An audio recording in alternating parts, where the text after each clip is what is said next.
like the right decision until they lost it. They lost the way there.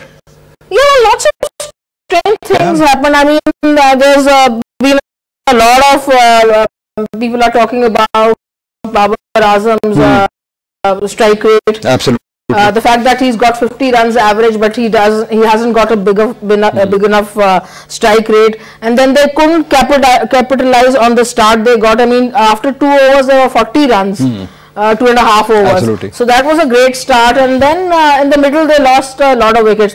My thing is that I believe, and I was just sitting somewhere and I was telling a few people that my belief, whatever 30 years I've been with cricket as a in every capacity, in fact.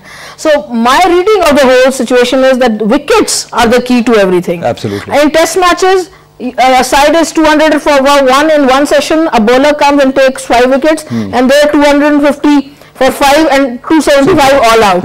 Similarly here in T20s also, there were 40 for no loss and 2 wickets, and then 3 or 4 wickets were in the middle, and the result was in front of you, 160, and they lost the match. Absolutely. And the way Colin Mills started, it looked like that they are on the course to make 230. At one point it looked like that they will make 230, but it was not that of a good bowling that they'll get out. It's Karachi to blame, the way they gave away their wickets. Absolutely, yeah. I mean, Islamabad have got a good bowling side. There is no arguing with that. I mean, they've got a leg spinner who can take wickets. Then they got Fahim, who's bowling really well in the tournament, and Sami got this thing that. Yeah, I mean, if you look at the wickets, the way they got out, everybody coming in, and it looked like that after 10th over, they didn't have any plan or strategy there. Absolutely, they didn't. Yeah, they were coming and throwing, and especially the lack of late middle order that was missing there again in Karachi. We've been talking about that. They haven't got the right batsmen, or the batsmen haven't been applying themselves. So in the future, when they come next time, they got to decide on their strategy, got to decide who's got to bat which. I've been saying that they've been too nervous and too high strung, and they, although during the course of the last few matches they have become better, but then it is not as professional as say Dino, or say even Quetta. With Richard Moin Khan and whatever other management group they've got, or the calmness of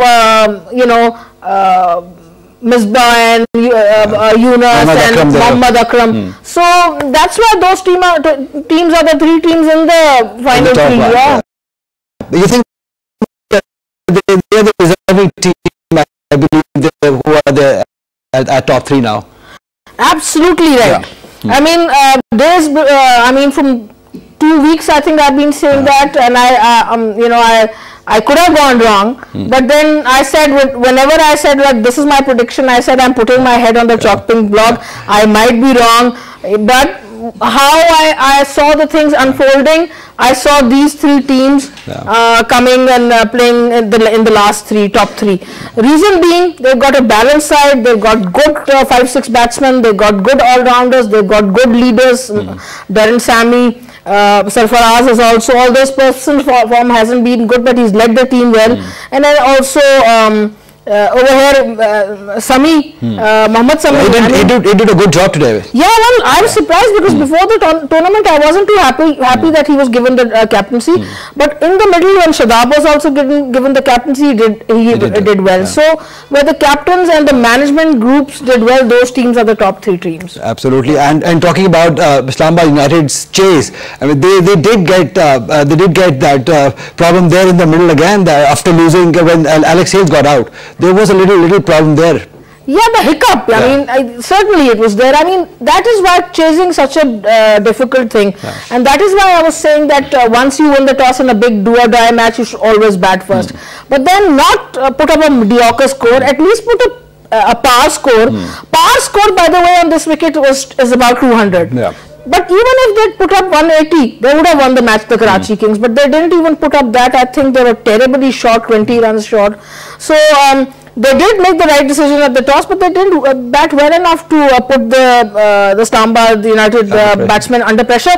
But even then, you said rightly so, once a couple of wickets were lost, they did look under pressure, but then lusty hitting by Asif, took the game away from Karachi. Right, you just mentioned about the wicket that this is par 200 runs is the par score here.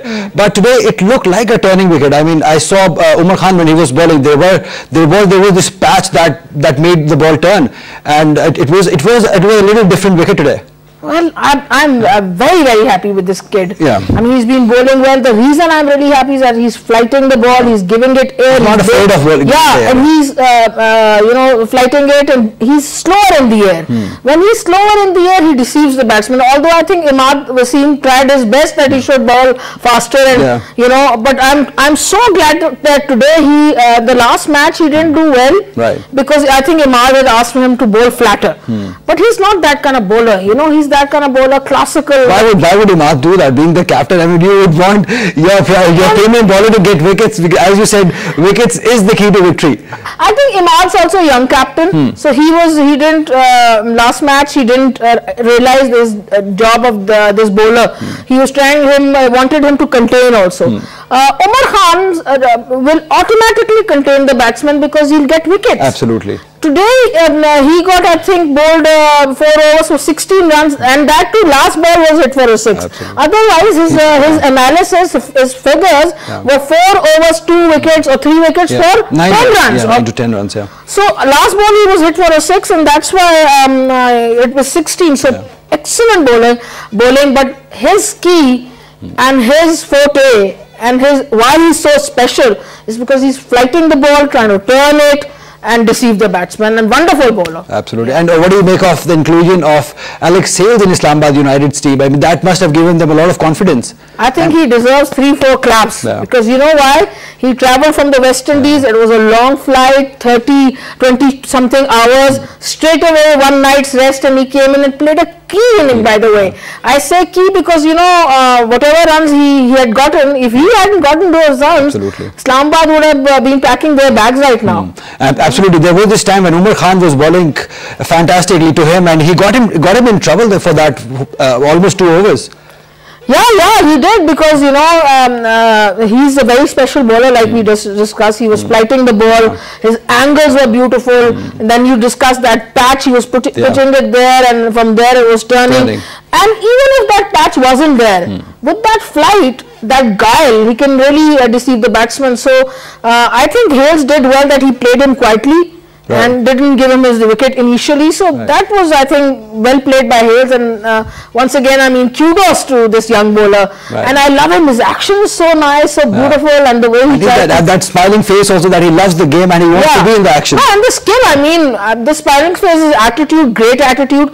But the skill, the fact that he can, turn the ball and he uses different tricks. So he's a Chinaman, a proper Chinaman bowler for me. Absolutely. And now going further, tomorrow Peshawar Azami plays Islamabad United. What do you make of that match? That is the last question I have for you. That's going to be a killer of a match. The best team, one of the best teams in the tournament, Peshawar, against one of the very well-oiled good teams, former winner. They're both former winners. So it's going to be a cracker of a match. I think once again, I'd say whoever wins the toss should bat first, put a very decent, close to 180, and then both sides have got good bowling. Even Peshawar's got some great bowlers, Wahab, Hassan. They should play the leg spinner tomorrow. I'm insisting on the fact that they should play that Ibtisam. They should really play him because that will then, put some... Give them that variety also. Yeah, I mean, he's a wicket-taking bowler, match winner, so all leg spinners are. So they should take the risk with him tomorrow. Right, so you're counting on Peshawar Azami tomorrow? Absolutely. I mean, I think they're a better team. They should win, but the point is that anything can happen in cricket. If Islamabad plays a better game tomorrow, then they should win. But as a team, I think Peshawar Azami is a stronger team. Yeah. Right. I'll bet on Islamabad United for tomorrow. All right, ladies and gentlemen, that is all we have for tonight. I'll see you tomorrow at the same time, same channel. Take care till then.